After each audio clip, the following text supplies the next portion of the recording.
in this video, we're going to talk about 5 rules of composition to instantly level up your photos and videos. And I might even throw in a bonus tip number 6 at the end, so make sure that you stick around. All right, let's talk about it.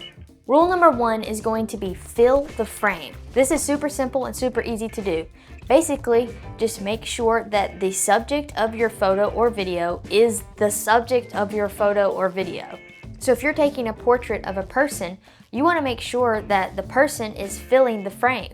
You know that you've easily accomplished filling the frame when someone can look at your photo or your video and instantly identify that's the subject. That's what I'm supposed to be looking at in this photo or in this video. So rule number 1, fill the frame. Rule number 2 is the rule of thirds. I guess I should have made that rule number 3, but whatever. So the rule of thirds, basically it divides your frame into thirds and gives a guide for creating well-balanced compositions. You can use this in several different ways. For example, in this video, I have myself centered and I have my eyes on the top third of the video. And so there's some basic things that you can look for when you're wanting to compose using the rule of thirds.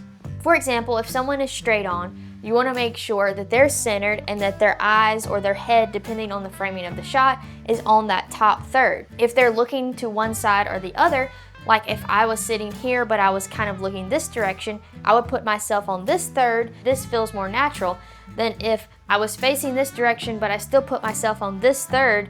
This feels very claustrophobic and like I'm at the very edge of the frame. So you want to make sure that you give someone looking room. Whatever direction they're looking, you give more room to that side of the frame. There are other ways to use this, like in landscape photography. You can use rule of thirds by putting the skyline or the horizon on one of those thirds, giving a more well-balanced image. So that's rule number 2, the rule of thirds. I really enjoy using the rule of thirds, and in fact, I always have the grid on to display in thirds on the back of my camera screen. Now, let's move on to rule number 3, and that is leading lines. And leading lines is basically using any type of element in your frame that directs the viewer's eyes to a certain point.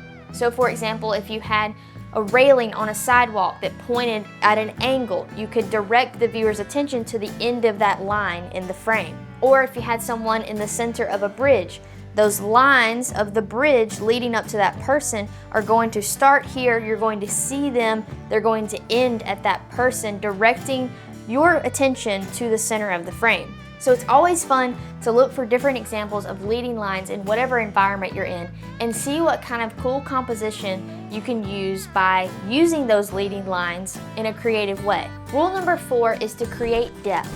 Find different ways that you can turn your image into foreground, middle ground, and background. This will create a sense of 3-dimension and depth in your image. For example, right now I have myself positioned in a way that there is depth behind me because I didn't film right up against the back wall of my room. You can see that if I was to film just right up next to this wall, this is not near as interesting and it looks way more flat than if I had depth and I was away from this wall. So that's rule number 4, to try to find ways to create depth in your composition. Rule number 5 is to tell a story. And there are several different things that go into telling a good story in your composition, whether it's for photo or video. First of all, different focal lengths have a huge impact on your story. You want to make sure that you get a variety of wide, medium, and tight shots. Wide shots help establish your scene, show the location, and give a different perspective than people can normally view with their eyes.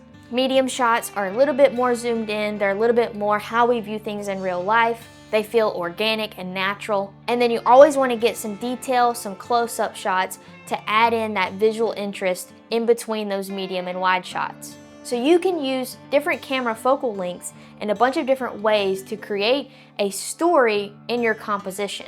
Another way to tell a story with your composition is to capture emotion. Draw the viewer in by capturing those raw emotional moments and even things that may create tension. This gives some like grit and character to your composition and tells the story that will ultimately impact the viewer. And ultimately, you want story over style. It's always more important to capture the raw, real moments than it is to try to have a cinematic, perfectly composed shot every single time. To me, and in my opinion, story will always trump style. And that was rule number 5, tell a story. And for those of you that watched the video this far, I'll throw in a bonus rule number 6, and that is break all of these rules. These composition rules are just there to hopefully help you create a better composition, to give you an idea, something to look for, something to base upon. But there are always scenarios and cases where you can break these rules and purposefully compose your shot in a unique way. Hopefully, some of these tips help you to compose and get better shots for your photo and video. And if you enjoyed this, be sure to check out some of the other videos on my channel.